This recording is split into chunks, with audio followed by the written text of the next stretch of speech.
Well, I'll tell you something we've done with our kids, and I'm not going to pretend we've done this perfectly. It's an ongoing conversation, and we often have to reconsider and move forward and move back. But the basic idea is that we have tech free space Mhm, and we have tech free time. mhm, So, space and time would be like when we're sitting down at a meal, we are not looking at phones. Like mhm. we don't have it out. I mean, there's always exceptions that we make for whatever reason, but we Sure. want to sit down and we want to look face to face, especially when we go on vacation. If we are driving together, going someplace.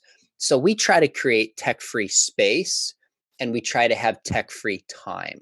Mhm, So when it comes to boundaries, my son is 16. We have another young man, friend of his, who lives with us to go to the school. And I had set technology that they needed to turn their phones in by 9:30. uh-huh. Well, that worked for a while.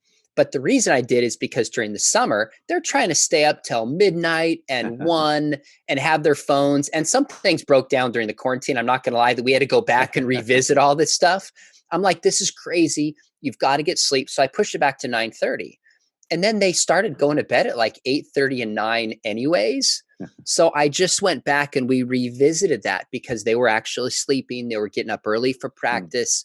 So it's a fluid kind of conversation depending on their maturity, mhm, depending on how they handle technology.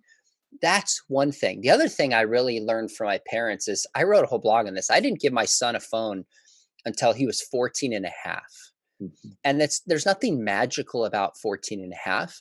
But I told my kids, we said the earliest you could possibly get it is at 13. But to do so, you got to do well at your mhm, grades. mhm, You got to be doing your chores around the home.